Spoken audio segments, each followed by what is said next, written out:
Well, hello, welcome to my kitchen. Today I'm making a Ritz cracker peanut butter chocolate covered cookie. Honestly, I don't know what the name of these things actually are, but one thing that I do know is that they are so delicious and they're easy to make, which I really love. This is my sister-in-law Faye's recipe, and she makes them for our family every year at Christmas, and there's no one that looks forward to them more than I do. I'm a peanut butter fanatic, and these cookies are right up my alley, and I love making them for my family here in Dothan, as well as friends for giveaways. Now, I made a batch yesterday, and this is the finished product. Look how pretty these are, and they're so easy. Like I said, they only take 4 ingredients and minutes to make. Now let's talk peanut butter. One thing that you don't want to use in this recipe is an all-natural peanut butter. You don't want to use anything that's going to separate. Some of the natural peanut butters, the oil will rise to the top and you have to stir it and all of that. You don't want that. Use a Jif or a Skippy. It doesn't matter if it's extra crunchy like mine or if it's creamy. It's a preference thing, so do what you like. Now, I'm making this easy to put the peanut butter on the Ritz cracker. I've got a Ziploc bag, and you see I've got a little plastic cup here, and I'm going to take my bag and just fold the edges around my cup. This makes life so much easier. If you have a pastry bag, then use a pastry bag. If you don't, this Ziploc bag works just fine. Now comes the peanut butter. And I'm gonna take this and put it in the bottom of my bag. And I'm gonna start with maybe 3/4 of a cup. I never really know how much it's gonna take. But one thing that I like about using the Ziploc baggie is that whatever I don't use, I'll just squeeze right back into my peanut butter jar and there is no waste.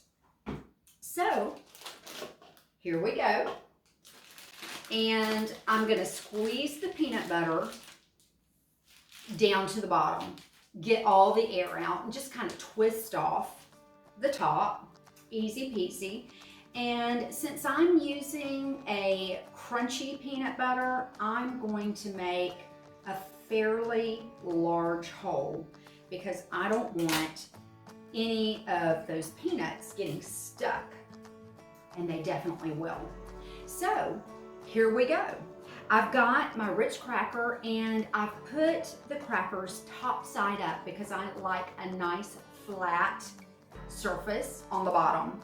And I'm just gonna squeeze a dollop of peanut butter on each one. As simple as that. No need to bring it to the edges because when we top the peanut butter with another Ritz cracker, it's gonna flatten out and it's gonna go all on the sides. So let me finish this.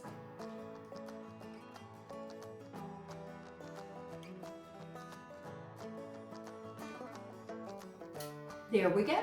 Now I've got a little bit left over, and later I'll put this back in my peanut butter jar. Okay, next, simple. We've got some more Ritz crackers. And what I'm gonna do is put the top side down and just press and make sure that that peanut butter spreads evenly in the cracker.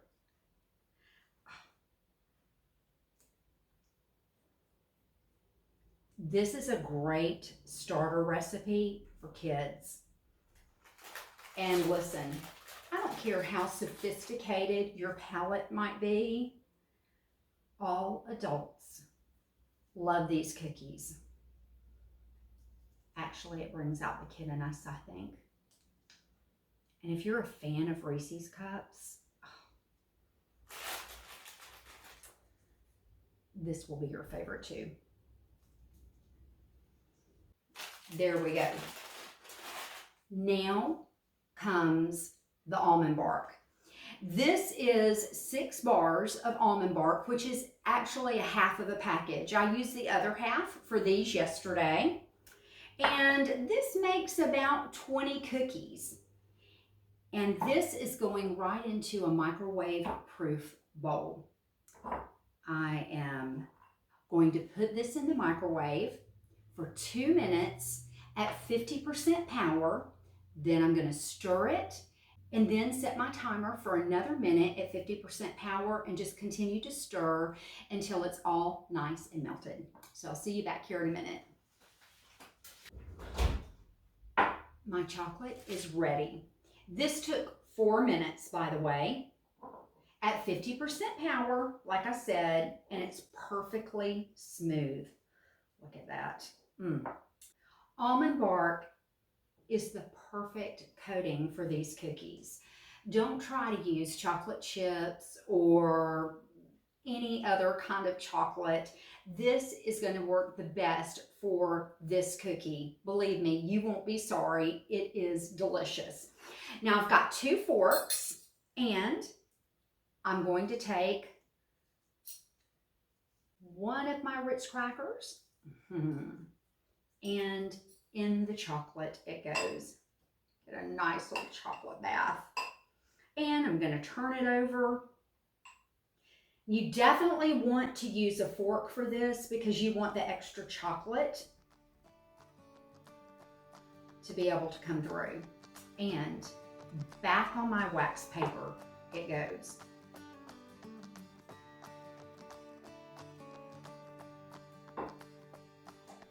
These make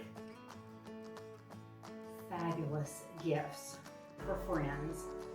I make divinity every year. I just made a batch yesterday for my husband. He gets the first batch. And divinity, these cookies, and maybe a little salty treat, some cheese straws, make the perfect Christmas gift basket. And I'll be making these up soon.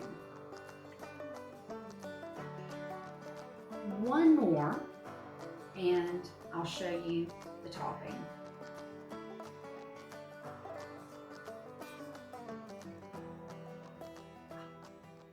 There we go. Now, for the topping, I have some Heath Pieces. These are so delicious. And as I do a row of these cookies, I go ahead and I add the Heath Pieces as I go, because this almond bark hardens pretty fast. So I don't want to take the chance of not being able to get this to stick, because we want all of this goodness right on top. These are so good. I'm going to finish coating my cookies. That is the last of my almond bark. And I have a few of these left over, and you know what I'll do?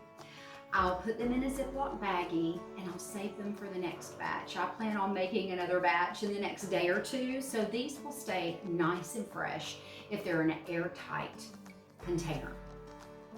Now, I have the little Heath chips that I'm putting on the majority of them, but I also want to show you an inexpensive alternative that you've probably seen before, and this is just a pinch of kosher salt right over the top.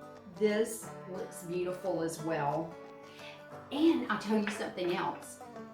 The white almond bark is also equally delicious and beautiful for Christmas time. Now these need to sit until they're completely dry, and I would say at least 2 hours. I won't put them in the refrigerator because the refrigerator takes away the shine. I want these to have just a little pretty sheen to them, and if you put them in the refrigerator, it'll take all of that away. So allow them to sit and take the time to harden back up, and then put them in an airtight container, and they'll be perfect for your guests. Let's see.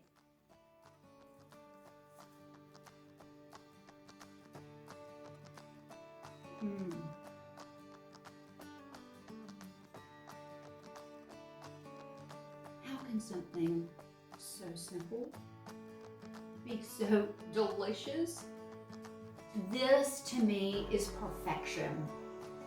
Look at that.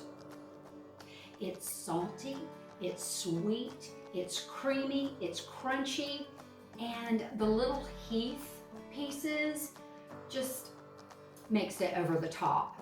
Faye's mother used to make these for her as a little girl, and Faye, along the way, added the Heath Pieces, and I think it's a perfect finishing touch. You've got to make these. They're easy, they're delicious, and they make a perfect Christmas gift. You're a blessing to me. I can't say it enough. I hope you enjoy your holiday season, and stay tuned for more Christmas treats. I'll see you next time.